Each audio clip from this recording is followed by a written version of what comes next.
नमस्कार दोस्तों, नमः शिवाय जीवन ज्योति चैनल में आप सभी का हार्दिक स्वागत करती हूं। दोस्तों, आज बात करूंगी श्रावण मास की बहुत ही महत्वपूर्ण त्योहार नाग पंचमी के विषय में। जैसा कि आप सभी लोग जानते हैं कि सावन माह बहुत ही महत्वपूर्ण माह है और इसमें पड़ने वाले सभी त्योहार बहुत ही खास और महत्वपूर्ण होते हैं। दोस्तों, नाग पंचमी का त्योहार सावन माह के शुक्ल पक्ष की पंचमी तिथि को मनाया जाता है। आप सभी लोगों को बता दूं कि अभी अधिक मास चल रहा है। अधिक मास के समाप्त होने के बाद सावन माह का दूसरा पक्ष यानी शुक्ल पक्ष प्रारंभ हो जाएगा और इस शुक्ल पक्ष में जो महत्वपूर्ण त्योहार हैं सावन शुक्ल पक्ष के, जैसे कि हरियाली तीज, नाग पंचमी, पुत्रदा एकादशी का व्रत, सावन पूर्णिमा का व्रत, रक्षाबंधन, ये सब मुख्य त्योहार शुक्ल पक्ष में पड़ेंगे।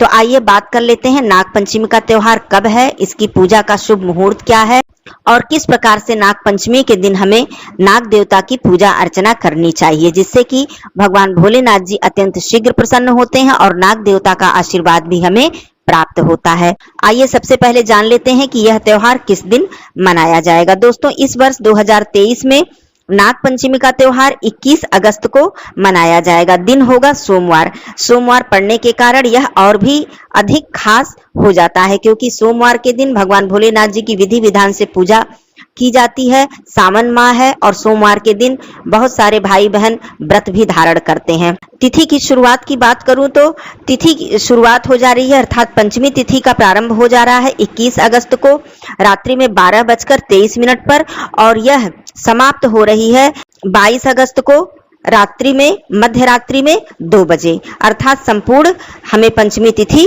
प्राप्त हो रही है। पौराणिक हिंदू ग्रंथों के अनुसार, जिसमें कि वासुकी नाग, अनंत, पद्म, महापद्म, तक्षक, कुलीर, करकट और शंख की पूजा की जाती है। तो इस तरह से नाग पंचमी के दिन हम पूजा की चौकी लगाकर नाग देवता की प्रतिमा को स्थापित करके भी पूजन करते हैं और शिव मंदिर में जाकर पूजा करने का विशेष विधान होता है। नाग देवता को सबसे मुख्य वस्तु धान का लावा और दूध अर्पित किया जाता है। पुष्प, चंदन, अक्षत इत्यादि से भी नाग देवता की पूजा की जाती है। हम अपने घरों में घर के जो मुख्य द्वार हैं उनकी चौखट पर नाग देवता की प्रतिमा बनाते हैं, जो कि मुख्य रूप से गोबर से बनाई जाती है, परंतु गोबर उपलब्ध न होने पर हम लोग हल्दी और चंदन से भी इस प्रतिमा को बनाते हैं। दोस्तों, प्रतिमा जब भी बनाई जाती है नाग देवता की तो जोड़े में बनाई जाती है, अर्थात नाग और नागिन दोनों लोगों की प्रतिमा एक साथ बनाई जाती है। प्रतिमा बनाने के बाद दूध, धान का लावा, अक्षत, चंदन, पुष्प इत्यादि से उनकी पूजा की जाती है और उनसे आशीर्वाद प्राप्त किया जाता है कि हे नाग देवता, हमारे जीवन में आने वाले तमाम कष्ट और बाधाओं और संकटों को आप दूर कीजिए। भगवान भोलेनाथ जी बहुत ही प्रसन्न होते हैं नाग देवता की पूजा अर्चना करने से। नाग देवता की आरती भी की जाती है। इस दिन घर में तरह तरह के व्यंजन और पकवान बनते हैं। अपने अपने घरों की अलग अलग परंपरा होती है, लेकिन दिन सोमवार पड़ रहा है। बहुत से भाई बहन, बहुत से भक्त इस दिन व्रत धारण करेंगे, तो आप लोग फलाहारी व्यंजन बना सकते हैं। चाहे तो अगले दिन आप लोग जैसे कि जो भी आपके घर की परंपरा है, जो जो व्यंजन आप लोगों के यहाँ बनता है, वो व्यंजन अगले दिन भी आप लोग बना सकते हैं, जैसी आप लोगों की परंपरा हो। या घर में अन्य सदस्य जो व्रत नहीं रख रहे हैं उनके लिए व्यंजन बन सकते हैं और जो लोग व्रत हैं वो लोग फलाहार ही करेंगे। तो ये आप लोग देख लीजिएगा अपने हिसाब से कि क्या आप लोगों को बनाना है, किस तरह से इस त्योहार को मनाना है। पूजा का जो शुभ मुहूर्त है वो जान लेते हैं कि पूजा का शुभ मुहूर्त कब है पंचमी के दिन। दोस्तों, नाग पंचमी के दिन पूजा का शुभ मुहूर्त सुबह 6:21 से लेकर 8:53 तक है, लेकिन आप लोगों को ध्यान इस बात का देना है कि इस दिन राहु काल सुबह 7:56 पे प्रारंभ हो जाएगा। तो आप लोग प्रयास यही करें कि 6:21 से लेकर 7:56 यानी लगभग 8 बजे तक आप लोग इस पूजा को संपन्न कर लें। 7:56 से लेकर 9:30 तक राहु काल रहेगा, तो राहु काल में पूजा न की जाए तो ज्यादा उत्तम होगा, क्योंकि नाग पंचमी की पूजा है। तो आप लोग इस बात का भी ध्यान रखिएगा। दूसरी बात, आप लोग इस दिन जमीन में गड्ढा बिल्कुल मत खोदिएगा। कहा जाता है कि इस दिन जमीन में गड्ढा वगैरह खोदने से कहीं ऐसा भी हो सकता है कि किसी सर्प देवता, नाग देवता को हानि पहुंच सकती है, तो इससे हमें पाप लगता है, हमारे ऊपर दोष पड़ता है। यह भी प्रयास करना चाहिए, कहीं भी आपको जीवित नाग या सांप या सर्प दिख जाते हैं तो उनको किसी भी प्रकार का आप कष्ट न पहुंचाएं, उन्हें मारे नहीं, प्रताड़ित न करें, इससे बहुत बड़ा दोष आपके ऊपर लगता है।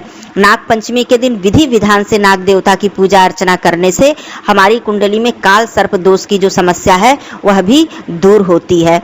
दोस्तों, नाग देवता की पूजा करते समय हमें यह बोलना चाहिए, वैसे यह मंत्र संस्कृत में है लेकिन मैं हिंदी में आप लोगों को बता दे रही हूँ कि इस संसार में, आकाश में, स्वर्ग में, झीलों में, कुओं में, तालाबों में, सूर्य की किरणों में निवास करने वाले हे सर्प देवता, हमें आशीर्वाद दीजिए। और हम सभी लोग आपको बारंबार प्रणाम करते हैं, बारंबार नमन करते हैं। इस तरह बोलते हुए हमें नाग देवता की पूजा करनी चाहिए। दोस्तों, इस दिन नाग देवता की पूजा करने के साथ साथ हमें शिव मंदिर में भी पूजा करनी है, क्योंकि सावन माह है और सावन का सोमवार है, नाग पंचमी है, बहुत सारा संयोग एक साथ मिल रहा है। तो इस दिन आप विधि विधान से भगवान भोलेनाथ जी की भी पूजा करें और साथ में नाग देवता की पूजा करें। बहुत से लोग इस दिन व्रत भी धारण करते हैं। वैसे सोमवार है, व्रत तो धारण करना ही है, लेकिन सोमवार नहीं भी पड़ता तो नाग पंचमी का व्रत भी बहुत से लोग धारण करते हैं, जहां जिसकी जैसी परंपरा होती है। दोस्तों, नाग पंचमी के दिन शिवालय में नाग देवता की पूजा अर्चना करने के बाद उन्हें दूध का भोग लगाएं या फिर कोई अन्य फल और मिष्ठान का भोग लगाएं। नाग देवता के निमित्त एक दीपक अवश्य ही प्रज्वलित करें। इस प्रकार से आप विधि विधान से नाग देवता की पूजा करें। नाग पंचमी के दिन भगवान भोलेनाथ जी और नाग देवता की पूजा करने से हमारे घर में सुख समृद्धि का वास होता है, हमारे जीवन से तमाम कष्ट और संकट दूर होते हैं। तो इस प्रकार से आप लोग नाग पंचमी का त्योहार मनाएं। फिर मिलती हूँ ऐसे उपयोगी वीडियो के साथ। तब तक के लिए दोस्तों धन्यवाद। नमः शिवाय।